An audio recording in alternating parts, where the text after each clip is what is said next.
All right. Hey, everybody. It's Kelly Williams with The Kelly Williams Show and your home TV. And it's time for The Kelly Williams Show. Yay! Oh, my goodness. Okay. So I'm really, really excited about this interview. I've been waiting and waiting. I've got Casey, the classic Casperson, part of the Dad Bod Cheer Squad and one of the Mannanas for the world famous Savannah Bananas. Hey, Casey. Hey, Kelly, how are you today? I I'm so good and cannot wait to visit. So listen, everybody, grab your coffee, grab a mimosa or a vitamin water, whatever you got, like Casey has. There you go. And we're going to Not be sponsored, right. not sponsored. Would welcome a sponsor, would welcome a vitamin water sponsor. That's right. That's right. Did you Would hear that? vitamin water for thirsty fat dudes like me. We're going to find out more about this amazing guy in just a minute. We'll be right back.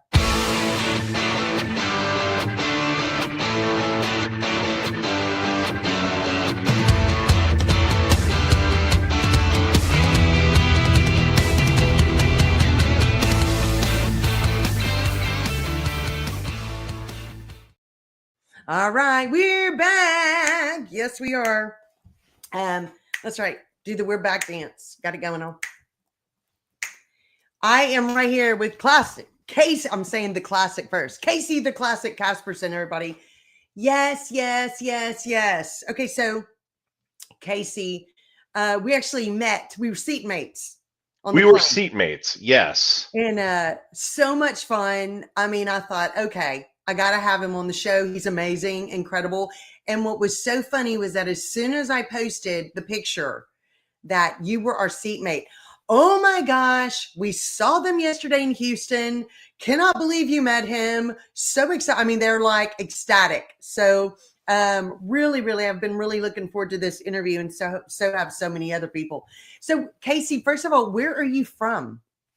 So, born and raised in Littleton, Colorado. Went to high school, graduated high school, and then moved to Indiana. Went Wow. to college at University of Evansville, Indiana, UE, and then in 2001 I moved down to South Florida, which is where I've been ever since, in the Boca Raton area, otherwise known as God's waiting ground. Nice. Exactly. It's pretty fabulous there. Okay, so Casey, you are a comedian, like a real live stand-up comedian. Um, Yes. that's awesome as heck. First of all, how did you even get into that business? I mean, you're just a naturally funny guy anyway, but what started that? Yeah, I was a theater major. So I graduated high school. I was doing, comedic plays and stuff in high school, and then I became a theater major in college. And I really struggled in the theater department. They're probably more my personality than anything else, because there were some really successful people that came out of my college. Like, I went to school with Rami Malek, who won the Oscar for Best Actor for Bohemian Rhapsody. Oh You know, my gosh. yeah, Jack McBrayer graduated from my college, Lennon Parham, like some very good, solid people. And Wow. so what I did was, instead of working hard in the theater department, becoming that at that level, I started to do stand-up comedy as kind of a side gig while I was working in college, and I loved it. And I was also waiting tables at the comedy club, so I waited tables at the club, and Nice. then I said, "Hey, I'd like to do stand up," and then they paid me $0, and so that was good for their budget, and I thought that would be good for my tips. But I realized that the more time I was on stage telling jokes, the more my section was sobering up and getting more upset.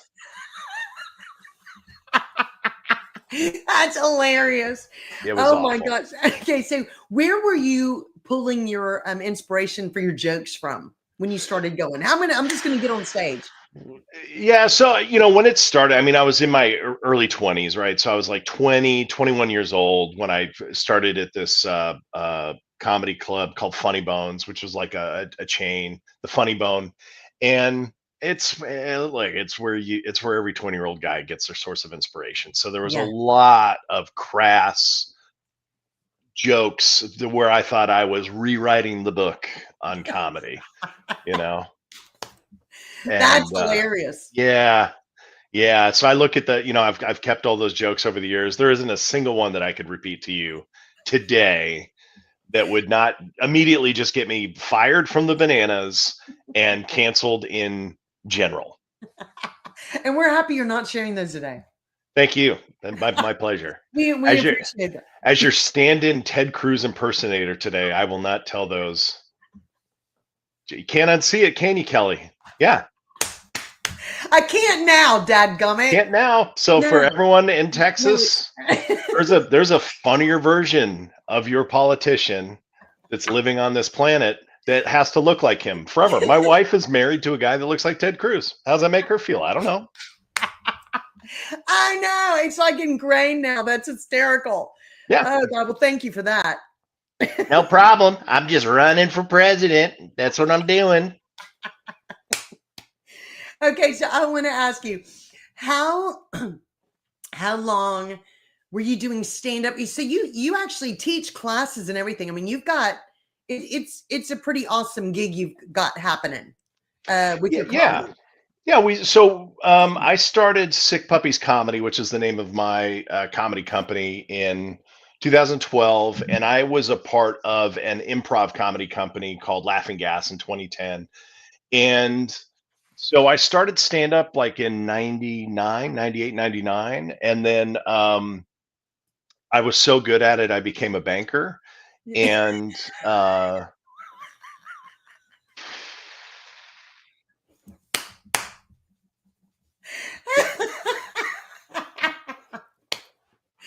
Oh, so with that fame and fortune, I tanked the economy in 2008, if you remember that. I do. And so I was making so much money as a banker, I fell back on comedy. And, you know, so it was, because your parents tell you always have a good fallback, and mine was, you know,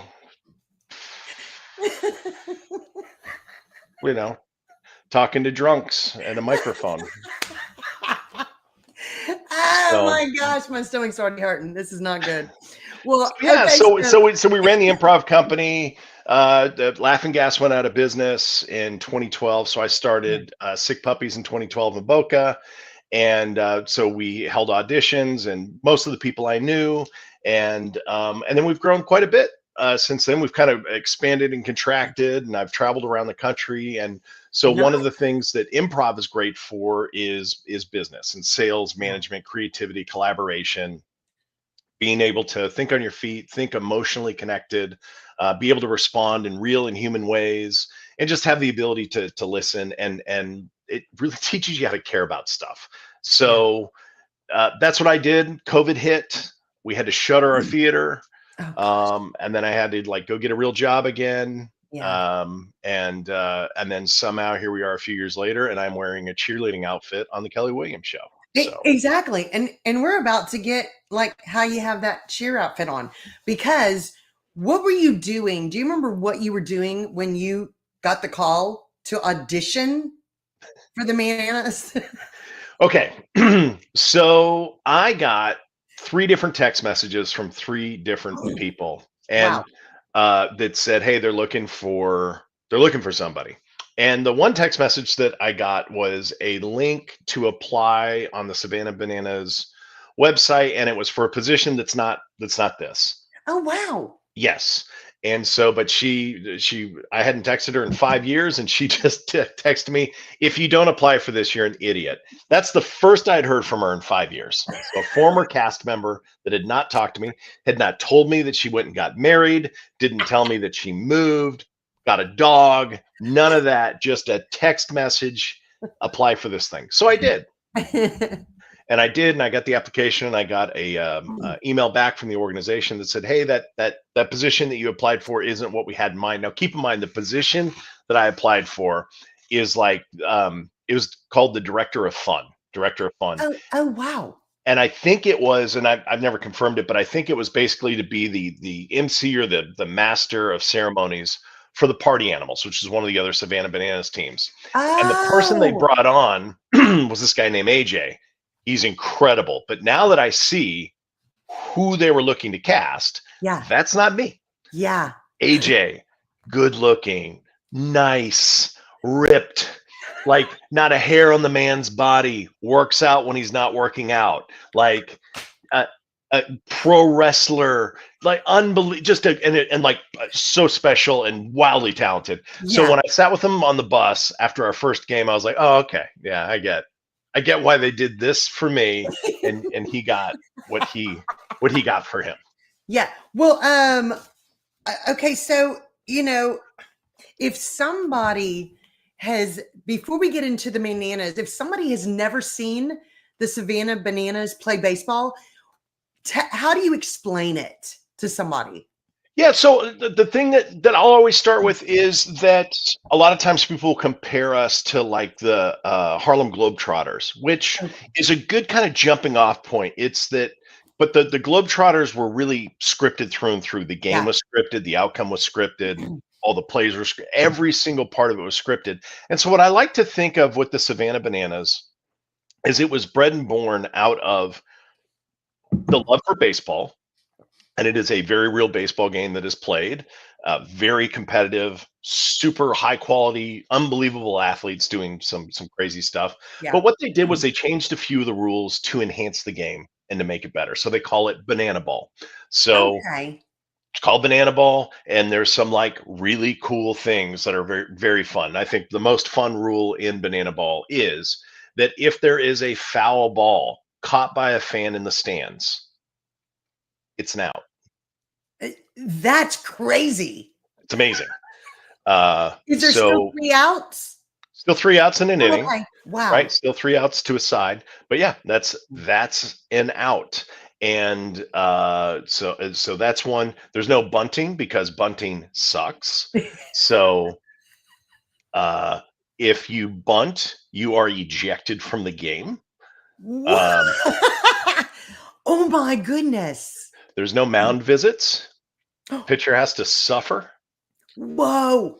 And then it's so and banana ball is played almost like match in golf. Yeah. So match play in golf. So you win the inning. If you win the inning, you get the point for the inning. So even if you score like 9 runs in an inning, and the bottom of the inning they don't score 9 or more, you just get 1 point for the inning. So by the time you Wow. get to the ninth inning, it can only be at worst 8-0.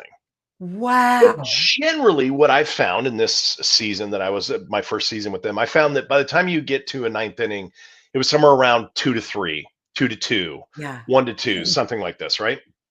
But in the ninth inning, everyone counts. So it could be 3-2, but then every run scored in the ninth inning counts. And Whoa. yeah, and then you don't go to extra innings, you do a showdown. And so the showdown, without like making this interview so much longer, but the showdown is some combination or some version of you get a batter, a catcher, a pitcher, and an outfielder. And if they get a hit and they can touch all the bases and make it all the way around before the ball finds its way back to the catcher, that's a run scored. And then they have different variations of that, and it's just called it's called a showdown. Wow. Um, so you can't step out of the box. There's no walking. There's sprints because walks are boring. So on ball 4, you sprint to see how many bases you can touch before all the outfielders touch the ball. It's Whoa. really super cool. This coming season, teams are going to get awarded for the most trick plays. So a trick play could be like you do a backflip while you're catching an out. Yeah, that's You insane. Yep, you throw the ball between your legs, you do something behind your back, you do something that's kind of acrobatic or a little bit circus like. And so this coming season, you're going to get rewarded for that. So Wow. Okay, so how many teams are there in Banana Ball? we just added 2. So we've got a total of 6 teams. Wow. We just added the local beach coconuts. Oh, fun. So that's pretty cool. There may or may not be a game that's being played, say, on a beach sometime, which would be very interesting. Amazing. Uh, so I'm going to go through some of the other teams. So of course we have the Savannah Bananas. The Party Animals were historically the team that the Bananas always played. This past season, we really brought to life into their full kind of first season, the Texas Tailgaters and the Firefighters. So fun. So, but the sixth team, so we added two teams, the local beach Coconuts, and then we added the um, the Indianapolis Clowns. And the Indianapolis Clowns are basically a team that existed. I'm going to mess this up, by the way. So if there's any bananas watching this, just close your ears for a second. But the general history of this team is they started almost 100 years ago, Wow. and they were kind of the original Savannah Bananas in that they played. So they were from the Negro League, and they played from the 30s into the 80s, Oh and my then goodness. so they kind of sunset around that time, and so the Bananas have partnered back up to bring that brand to life, to bring the Indianapolis Clowns to life. So we're really excited to see what goes on with that brand. Wow. And so you've got six very different brands that exist within the umbrella of Banana Ball. So uh, like super stoked. We just released all of the cities that we're going to. We're going to open up at Florida State to Holy open the whole. smoke. So we'll Wow. play at their football stadium. Oh my gosh. Yeah. So exciting. Okay, so we got some people commenting. I'm going to get to those in just a minute. But No, I'm not answering any questions. they have to submit them in writing. Please. Formal writing. This is a formal interview. In calligraphy. Please. Only in cursive. Otherwise, what did we learn? Why did I learn it in third grade? No, it's exactly. It's ridiculous. I want to know. Okay, so when you got the call that you were being looked at as a Manana, was there an audition? Did you have to choreograph your own routine?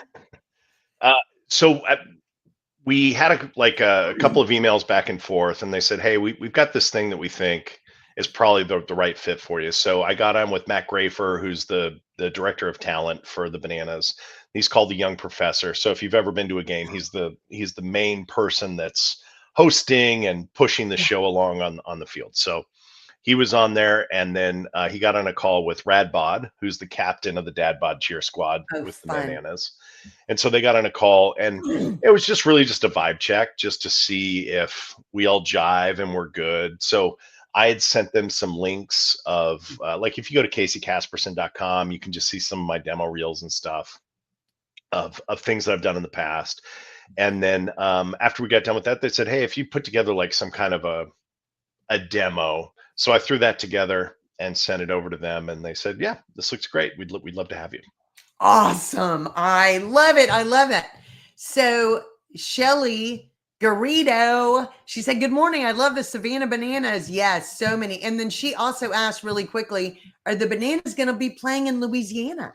That's a great question. I can look. I'm guessing that they are. I think I think the All-Star game might be happening this summer. Wow. On there.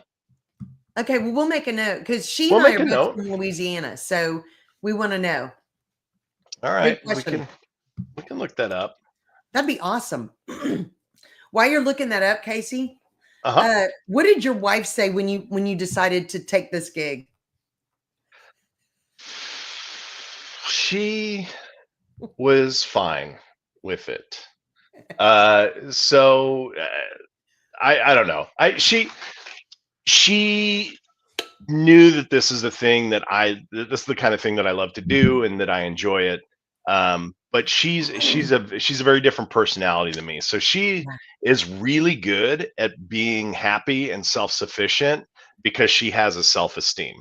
Yeah. And so she doesn't understand why someone would need 45,000 people sharing that they like you to feel love. And that's been our relationship the whole time, that I have to be on stage, that I have to be in front of people, that I have to like over and over and over and over and over and over and over and over and over and over. So, So she's used to this. by the way, just so you know, I forgot that New Orleans is in Louisiana, and Yes. we will be playing the Party Animals on Saturday, March 14th, Sunday, March 15th at the Superdome. Oh my gosh. Okay, that's amazing. I'm going to make sure I post it as well.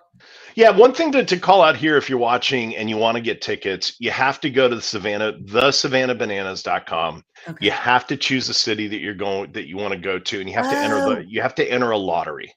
oh wow. And that lottery is, I believe, submissions are good through November 1st, Wow. and uh, and that's it. So there's no other way to get tickets. If you go to a StubHub or you go to like one of these resellers, most of those tickets that are for sale are they're like speculative sales, meaning that someone has listed tickets that they don't have in their possession. Oh my gosh. So there's a lot of fraud that can happen if you're not buying directly from the savannahbananas.com. And the other thing it's created this issue as well where people try to go buy tickets and they can see that the tickets are $400, $500, $600 a ticket. Yeah. And they're like, well, I could never afford for this family friendly thing for me to bring my family. But here's the thing. If you buy the tickets from the savannahbananas.com and you enter the lottery and you get into the lottery, and you can buy, I think, up to 5 tickets when you win the lottery, maybe 6, I Wow. can't remember, 5 or 6. The most you're going to pay for a ticket in a football stadium is $65, and the most that you're going to pay for a ticket at a Major League Baseball stadium is $60. Wow. But tickets this season, depending on where they're played, because the 6 teams play through a mix of minor league ball fields, major league fields, college Yeah. football fields. Yeah. They start at $35. Wow. Amazing. So it's super family friendly. It's Yeah. fans first. That's what the Bananas are. They are fans first. If Jesse Cole, who started this, is not interested in making $1 billion, he's interested in making 1 billion fans. Yeah. I love that. So that's his journey. And the way we do it is just these little things. Like when you buy the tickets, there's no ticket fees. There's no taxes on top. When you go buy merchandise, if you go buy a $30 hat, it is $30. You don't pay tax on top. You don't pay shipping on top. Wow. And sometimes when you buy stuff, you get like a little gift that gets sent with you too. Like I can't tell you how many Savannah Bananas koozies I have running around my house. So wow, I love that. Okay, guys, if you've been watching, I have been visiting with Casey, the classic Casperson. He is a Mannana of the world famous Savannah Bananas. We're going to be right back with more fun with this amazing guy right after this. Serendipity Yacht Cruises and Events wants you to come party with us. We're bringing the fun to the Houston Bay Area. Stay tuned for all of our incredible events throughout the year, featuring amazing food and drinks, live entertainment, special guests, and so much more. Fun, new, different. Serendipity Yacht Cruises and Events is where you want to be. So come party with us. It's more than a yacht. It's serendipity. All right. Woohoo! We are I'm back. going on a cruise. I'm going to go on a serendipity cruise. That sounds I know good. it. You need to. They're going to be awesome. It's heck. I can't wait. Okay. And you'll be invited to one of those. Okay. So Casey, we've been talking with Casey, the classic Casperson. He is one of the Mannanas of the world famous, literally, Savannah Bananas of banana ball baseball. And we've been talking about his journey here. He's still a stand-up comic. He's done all kind of really cool things. I want to ask you, how many Mannanas are there? Yeah, so I think we're at 9 Mannanas. Wow. Yeah. So Awesome. there's 9 of us, and so there's like a core 4 that when they play in Savannah, it's the home stadium at the historic Grayson Stadium in Savannah. It's like 4 that cover that. But when we expand out to all the different cities, that's when they kind of bring in the cavalry. So like Mr. K, who, K for potassium, and he's a Mr. T impersonator. That's hilarious. He's out there pitying fools. Yeah. Oh, yeah. You showed me his picture. He's funny.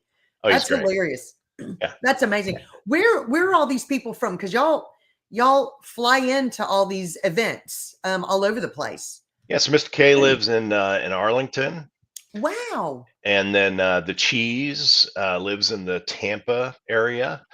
Wow. Um, and then uh, other than that, the majority of the other Mannanas live pretty close to the Savannah Oh, that's uh, good. area for the Yeah. most part. Oh, I know that's really handy. Okay. So, we talked a little bit about this on the plane, but I want you I want to ask this.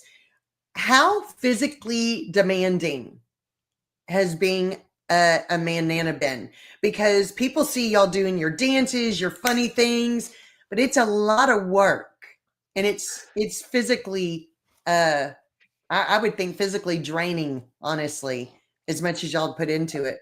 I went through my first weekend in Fort Myers at they call it Fenway South, so it's where the farm team in Fort Myers, Florida, plays there, and And they've got a little mini green monster, really cool. no.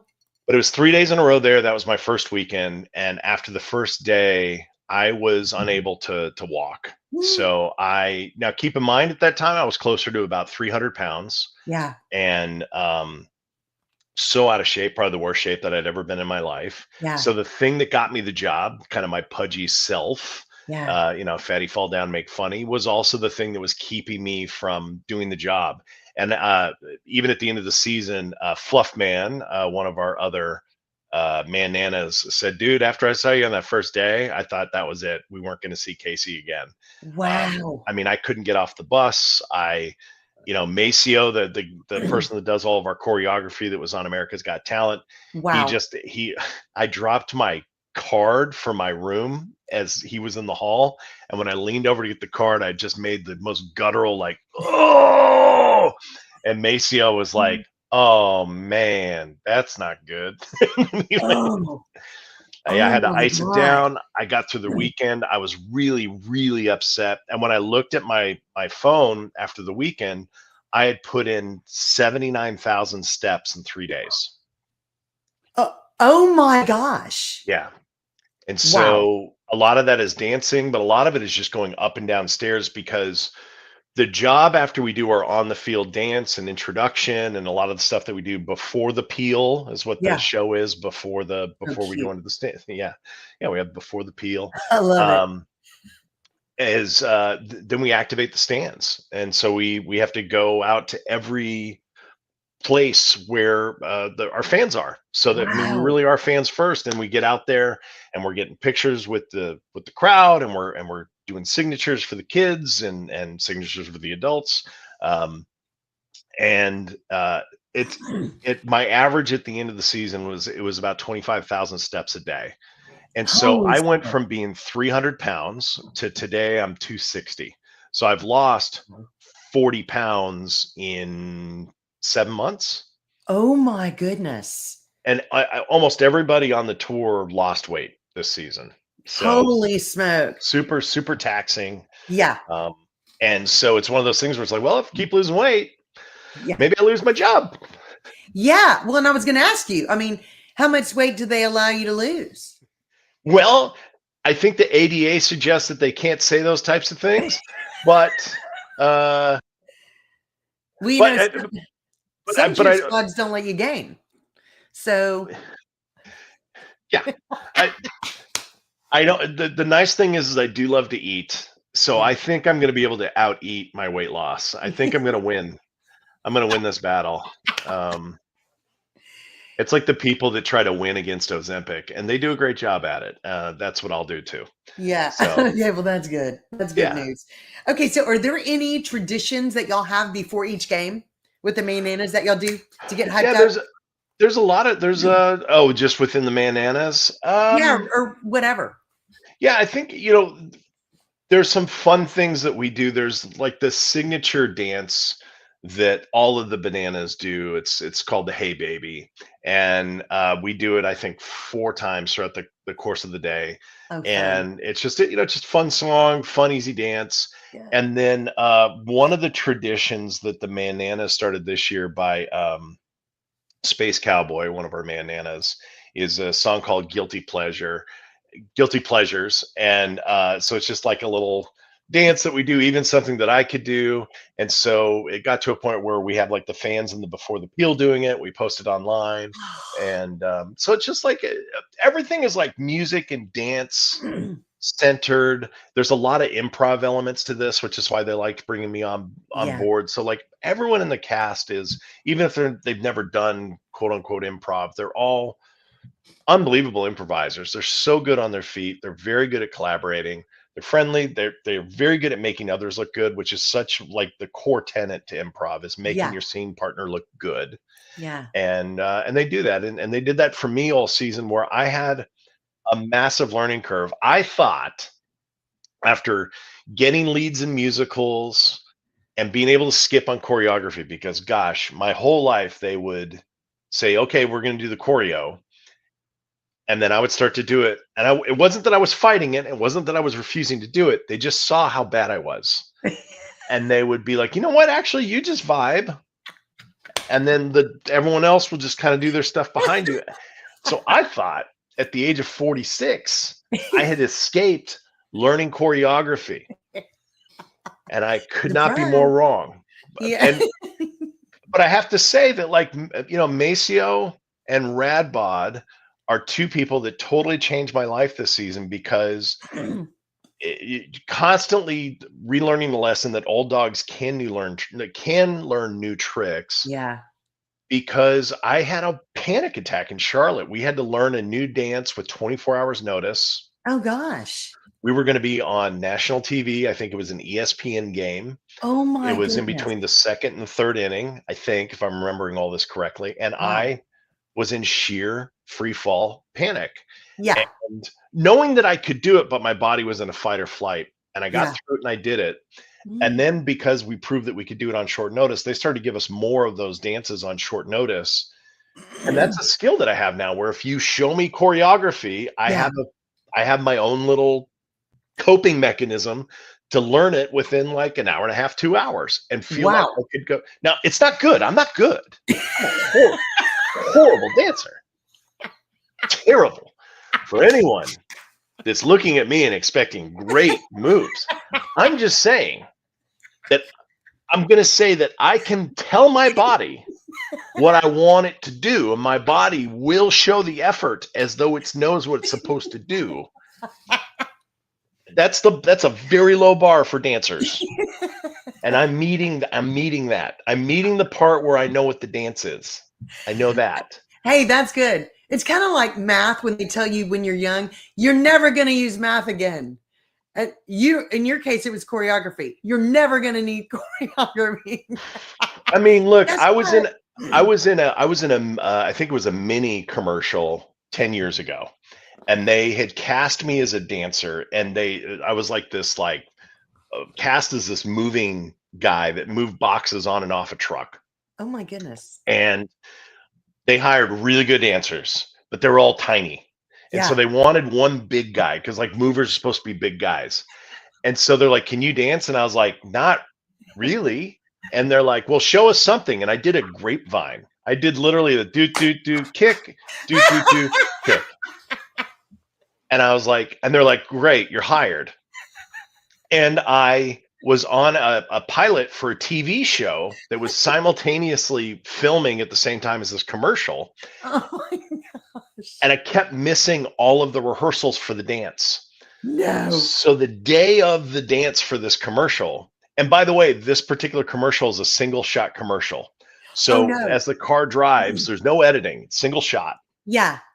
And there's like, I think 20 different acts that are happening as the car drives. Oh. I mess it up every time. We reshot it 40 times until finally, and he's like this really angry German guy, you know? And he's like, "Das ist not right! No, nein!" And he would like scream around in his BMW and scream at me. And then I didn't understand because he'd get so mad he'd be in German. And then eventually, if you watch the commercial, I can't find it anymore. I wish I could. But eventually, if you watch the commercial, there's a car. It's a 360-degree camera, which is kind of the gimmick on YouTube. So you could look to see all the stuff that's happening at once. Yes. So you can see these movers moving boxes, doing flips, doing the thing, throwing the box over the car. And if you turn the camera behind the car, There's just a happy fat guy in a mover outfit with a dolly in a box, just going. That's me. I'm looking it up. I can't find it. I mean, if I could Darn find it. it, I'd share it with you. It's That's hysterical. Yeah. That is so funny. Okay. So, guys, we have been talking with the amazing, the hilarious Casey, the classic Casperson from the Mannanas of the Savannah Bananas. We're going to be right back to finish up this show and have some more fun with him right after this. Picture your ideal getaway. A place for fun and relaxation. That's South Shore Harbor Resort and Conference Center. Stylishly renovated in a modern aesthetic with room to accommodate any event or occasion. Whether you're traveling for business or just looking to take a break, get away to the Bay. South Shore Harbor Resort and Conference Center. Book today at sSHR.com. At S2S Outfitters, we believe the outdoors isn't just a place, it's a lifestyle. Hiking, fishing, chasing adventure, we got you covered. Look and feel your best everywhere you go, from sun up to sundown. So gear up, live the adventure and join us at S2S Outfitters, where style meets the great outdoors. And we're back. Woo! All right. We are now, why didn't they hire me for that commercial? I feel like I met the look of what the aesthetic they were going for. I'm gonna start boycotting. You shouldn't boycott your sponsors. That's a general rule that I have. I'm not here to give business advice, but I feel like if their commercial runs and then you say let's boycott, I don't. But I feel like if they cast like a chubby, middle-aged, frumpy guy like me and be like, hey, people that look like you sometimes come here too, you'd have an okay time. We keep you away from the pretty people, but we value your money and your business. That's hilarious. Yeah. That is hysterical. We know that the Uggs like to get drunk too. Stop. You're hilarious. Okay, so Casey, what does a typical day look like when y'all are getting ready, when y'all have a performance day, no matter where y'all are in the country, what does your day look like? Yeah, so the first pitch is 7 p.m. And so like I think for most professional like athletes or professional organizations, the talent and the players and whatnot tend to come in at like 2 or 3 in the afternoon, I think is the general consensus that I've seen, even maybe a little bit later. Yeah. Maybe 3, 4 in the afternoon. But because the players have to choreograph dances and they have to learn dancing celebrations, they have to learn different gimmicks and promos that we have going on in the field. And they also have to warm up. They have to do batting practice, throwing practice. Like they have to warm up for the actual game itself. So we're catching buses from our hotel in some circumstances as early as 9 a.m. to get to the field for a 7 p.m. first pitch because there might be press that we have to do. Yeah. So there might be local press that we have to do. And then if there's a dance that we have to learn, then we learn the dance. Then we have the fans first meeting where the entire staff, players, talent get together and we get fired up by Jesse and team so fun. to just get fired up. And then we suit up and then for a 7 o'clock first pitch, we open the gates at 2 p.m. So we open the gates at 2. We open the gates 5 hours before the first pitch. Wow. And now people can't go get their seats till typically like 4:30. But from 2 to 3, all the players in the game are out. So kids, if you get in at 2 o'clock, you can get things signed, you can get pictures, full accessibility to all of the players, something that just doesn't happen in the pros. No. And nothing against the pros, but that's a feature that I wished I could have as a kid. I mean, I didn't grow up with a Major League Baseball team until I was 13 when the Colorado Rockies showed up. Wow. But we had the Denver Zephyrs, Yeah. and they were the minor league team for the Montreal Expos, and so I never got anything signed ever, and I'd go to all these games, and but this was such a big deal. So from 2-3, you have that. 3 o'clock, we have what's called the before the peel, and what I realized this weekend. Now I've been doing this for the whole year. What I realized is really what before the peel is what game day is for college football. Yeah. So we have a whole stage set up. Typically, the young professor is hosting that piece, if not with Princess Potassia and then Radbod. And then we have players that cycle through, and we're doing all kinds of games and bits and songs and promotions. And it's just nonstop energy. So it's if it's not us, then it's the opposing team. We've got a guy that throws pizza dough. We've got the person that does lasso. We've got the party animals, and they're like, I mean, we just have so much stuff that's going on Amazing. from 3 to 3, right, from 3 to 3:30. I'm gonna get yelled at for this because I'm getting it all wrong. Then I think maybe the gates open at 3:30. I don't know. Yeah, it goes from 3 to 4:30. Thank you. The show goes from 3 to 4:30. But and also this is me showing that I'm the oldest person on tour. So it's followed by the other like Mannanas that are also like a little younger than me, not much younger. You know who you are. So then the gates open. So from like 4:30 to 5, you got to go find your seat, and then the show starts on the field at 5. Wow. So then we start doing promos and all kinds of fun stuff from 5 to 7. At about 6:30, things just go another level. So 6:15, we get introduced on the field, where we get introduced, we do our dance, the whole 9 yards. 6:30, they start to do some massive player introductions. Then they introduce the opposing team. Then they introduce the starters. And then there's so many incredible things that happen. And then at 7 o'clock, first pitch, and then the guarantee for a banana ball game is it's done in 2 hours. The clock starts, and at 9 p.m., wherever the ball game is, that's where it ends. They just finish that inning, whatever inning they're in, they finish it at that time. And then when it's done, come back out to the plaza, and we are outside partying. There's a live band out there, the Banana Band or the Party Down.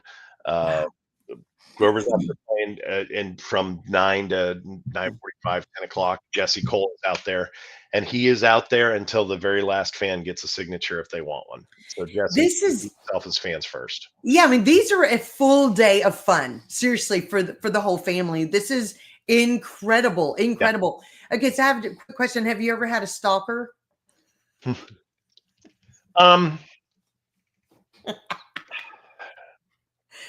Maybe, probably. Well, you'd want it to be like a funny story, but really what it is there's a handful of people that want to be connected to something special. Yeah.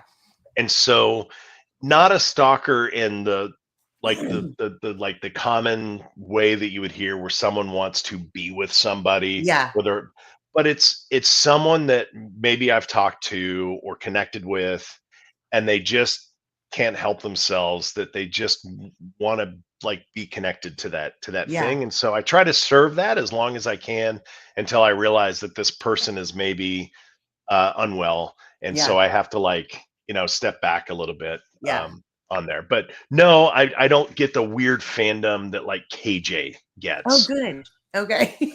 Yeah. Well, I also don't look like KJ, and I don't play baseball like KJ. So. I don't know, but you dance pretty good. Okay. Well, you're a bad judge. It's a bad judge there. Okay, so Casey, what do you think has been the best part of being a Manana on the Savannah Bananas, but of this whole journey that God's put you on? I think about that a lot. Yeah. And I think for me, it's the realization that this organization whether they have done it intentionally or not, is proof that um, the sum of all the parts of the organization are greater than the individual. Oh, I love that. And what I mean by that is, look, I'm 46. I've had a pretty good career in entertainment. But as I talk to you, I'm not a famous person. I'm not a well-known household name. And I've made a lot of choices in my life where I probably could have done things a different way and I probably could have had a different level of success. And I think that could be said, and I don't want to speak for anybody else in the organization, but I think there's a lot of other individuals that are like me that had the chance to go a particular route or had the chance to have a certain level of success because they had this talent or this piece. And they found this organization that makes them the very best at who they are and what they are. So Yeah. I don't think I'm a better version of myself than I am when I'm with the Bananas. And it caught me at a time in my life where I just needed a reminder of what I was capable of, and that I still had a lot to offer as an entertainer. So I think there's a lot of that happens within the organization. And then it also gives a shot to a lot of young people that have a ton of potential to really see where they are much sooner in life than before. Maybe it's too late for Yeah. them. So I think you have those two things happening in the organization. They just care so much about their fans, but they also care so much about us, making sure that we're taken care of, that we feel good, because they know that as long as we're happy, we can make others happy. I absolutely love that, and I couldn't be more excited that you're on this journey and you are have this opportunity to be a part of something like this. This is really incredible.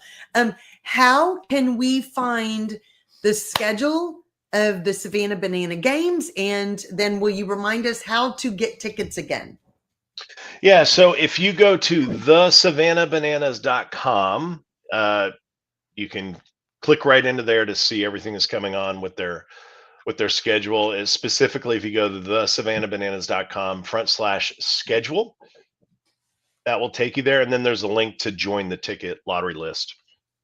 Click on that. You just give your email address. I will tell you that if you try to game the system, if you try to change your email address, like have multiple email addresses, multiple addresses, all these types of things, Yeah. you'll end up creating yourself you'll end up creating more red flags for yourself Okay. that completely discount you altogether from being in the lottery. So the company's done a lot of things to keep the price of the tickets extremely affordable. And one of those is to really weed out fraud or Yeah. bots or gaming the system. So, just have hope. There's way more games that are available. Last year we saw 2.2 million live fans. This Wow. year, I think we're going to see like 3.3 or 3.4 million live fans. So there's another million that are available. The Yeah. waiting list last year did get up to over like 3.5 million. Wow. And so, uh, you know, go look at the list of all the cities. And what a lot of people did, like, so for example, like Tampa Bay was kind of a last minute city, Yeah. because of the hurricane tearing up Oh, where yeah. the Rays played. Yeah. And so the Buccaneers were gracious enough to open up their 65,000 person venue when Wow. that became. So if you're willing to travel to these different cities, Yeah. put your name in there, and then it may be a cool thing to go check out Oregon. We're playing at the University of Oregon this summer. Wow. We're going to be back at Yankee Stadium. We're going to be at Wrigley. So we're going to be at all these cool places. But then there's a lot of other smaller stadiums as well that are minor league stadiums. And depending on the fans that you talk to, a lot of fans will say, "Hey, we really like the minor league stadiums because we're so much closer. We're right there with Yeah. the players. It feels closer to us." I Right. But know. then you have a lot of people that still love the stadium Yeah. effect of it, because man, being amongst, like, we're going to be in College Station at A&M, Nice. and that's the fourth largest football stadium, I think, in the country. Yeah, and And it's awesome. it's amazing. Yeah. And so we'll be there. So hey, if you're at the top of the stadium, you may not see directly what's going on in the field, but Yeah. man, being amongst 100 plus thousand Yeah. Bananas fans is, uh, It's credit. It is the best thing, and it Yeah. recharges me. It makes me a better dad, makes Yeah. me better in business, makes me a better improviser, and I think it's made me a better person. Yeah. I love that. Casey, we're out of time because you're on a time limit today Yes, because you got more appearances. Thank you so much for taking time to visit today. my pleasure, Kelly. Thanks so much. I'm so glad we struck up a conversation. Me too. I'm so excited. I can't wait to watch y'all. Can't wait. We're going to try to go get some tickets soon so that we can come see you and say hi. Guys, stay tuned for more Kelly Weems Show anytime on the Your Home TV network. And we hope you have an awesome and blessed rest of your day. Stay tuned for lots of fun things coming from Casey, the classic Casperson, and the Savannah Bananas. Okay, guys. See y'all soon. Bye. Take care. Bye bye.